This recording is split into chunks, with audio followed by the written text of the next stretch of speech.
Hello everyone. आज की class में बताने वाले मेरे प्यारे दोस्त और भाई बंधु, आज हिंदी व्याकरण का मोस्ट इम्पोर्टेंट क्वेश्चन के बारे में बताने वाले हैं। तो चलिए हमारे साथ ध्यान देंगे और आज की क्लास में बहुत बेहतरीन तरीक़ा से बताने वाले हैं। तो चलिए आप लोगों को बीच आज की क्लास में बताते हैं महत्वपूर्ण क्वेश्चन। क्या है? महत्वपूर्ण।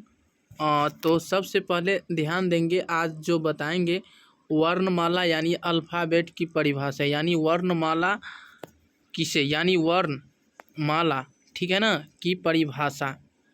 तो सबसे पहले आपको बताएंगे कि वर्ण यानी वर्ण किसे कहते हैं। वर्ण किसे कहते हैं?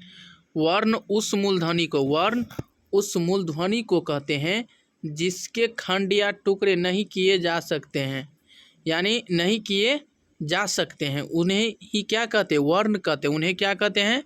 वर्ण कहते हैं। जिसका खंड या टुकड़ा नहीं किया जा सकता है उन्हें क्या कहते हैं? वर्ण कहते हैं। कॉपी में नोट कीजिएगा और इसे याद भी कीजिएगा, ठीक है।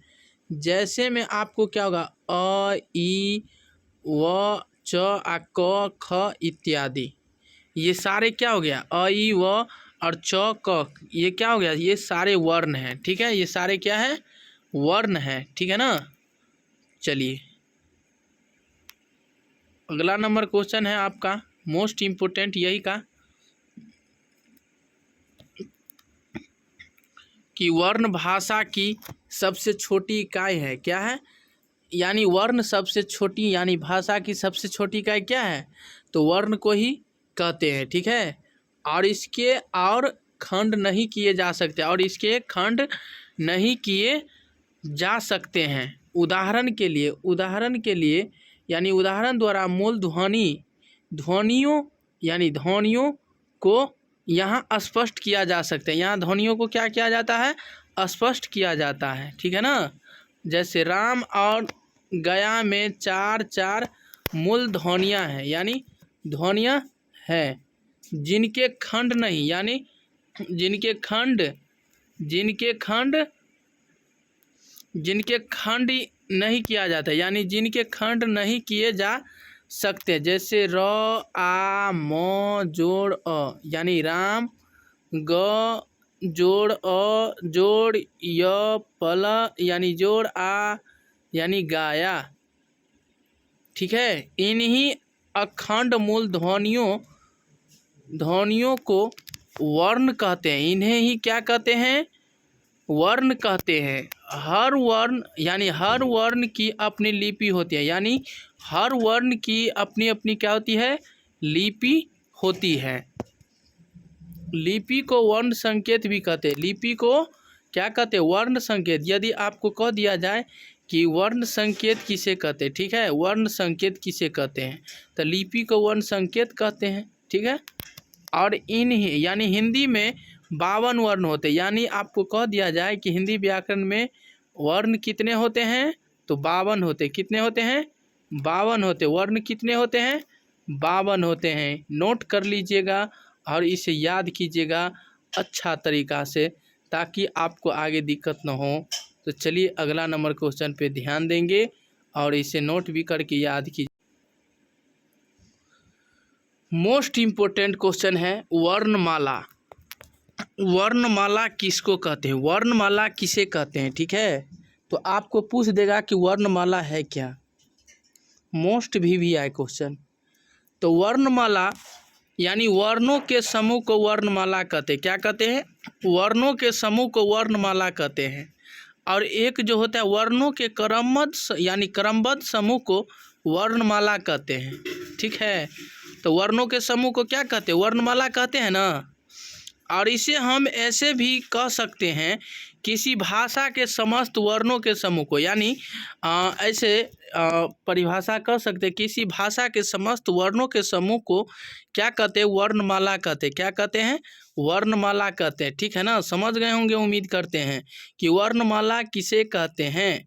तो वर्णों के क्रमबद्ध समूह को वर्णमाला कहते हैं, और वर्णों के समूह को वर्णमाला कहते हैं, और किसी भाषा के समस्त वर्णों के समूह को वर्णमाला कहते हैं, ठीक है।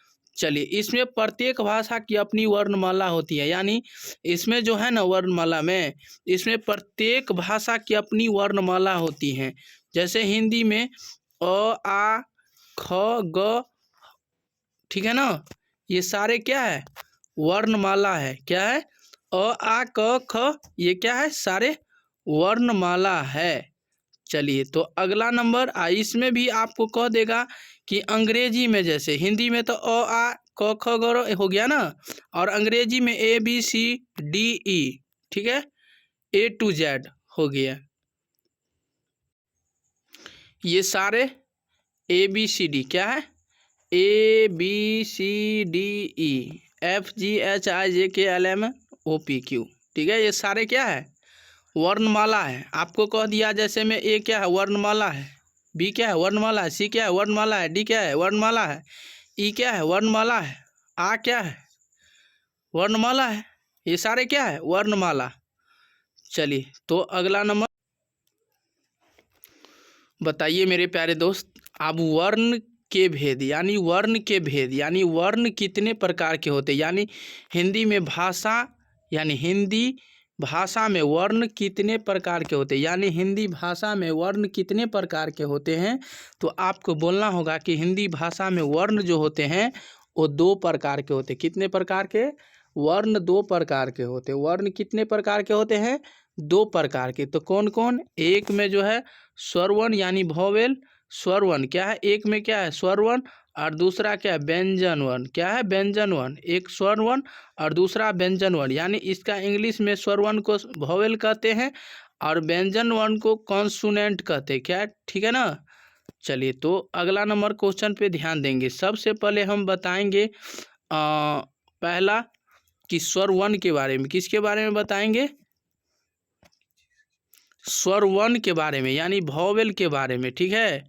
तो वोवेल यानी वे वर्ण जिनके उच्चारण में, यानी वे वर्ण जिनके उच्चारण में किसी अन्य वर्ण की सहायता की आवश्यकता नहीं हो सकती है। यानी इसका कहना है कि वे वर्ण जिनके उच्चारण में, यानी किसी अन्य वर्ण की सहायता की आवश्यकता नहीं होती है, यानी दूसरे वर्णों की आवश्यकता इसमें नहीं होती है, उसे ही हम क्या कहते हैं, स्वरवर्ण कहते हैं। क्या कहते हैं, स्वरवर्ण कहते हैं।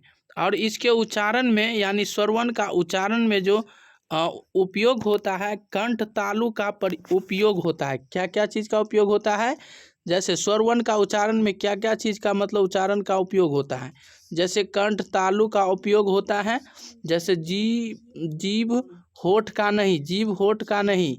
हिंदी वर्णमाला यानी स्वर 16 होते हैं। क्या होते हैं, हिंदी वर्णमाला 16। कितने स्वर होते हैं, 16 स्वर होते हैं, ठीक है ना।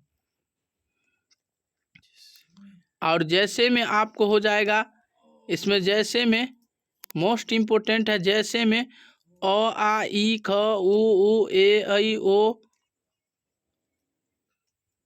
औ अंग अ री ली लू लू, ठीक है ना। तो चलिए, अगला नंबर है आपका मोस्ट इम्पोर्टेंट है कि स्वरवर्ण। आप स्वरवर्ण कितने प्रकार के होते हैं, स्वरवर्ण जो है ना, स्वरवर्ण 2 प्रकार के होते हैं, यानी स्वरवर्ण जो है 2 प्रकार के होते हैं। स्वरवर्ण कितने प्रकार के होते हैं, 2 प्रकार के, मूल स्वर और संयुक्त स्वर। मूल स्वर और संयुक्त स्वर है, ठीक है। चलिए, तो सबसे पहले जानेंगे कि मूल स्वर किसे कहते हैं। मूल स्वर किसको कहते हैं, मूल स्वर किसको कहते हैं, अ आ ई हर्षी दीर्घी हर्षु आ उ ए औ, ठीक है। संयुक्त स्वर ए इंटू अ प्लस ए और औ प्लस इंटू औ प्लस, यानी अ प्लस औ, ठीक है ना। चलिए, तो अब जानेंगे मोस्ट इम्पोर्टेंट है,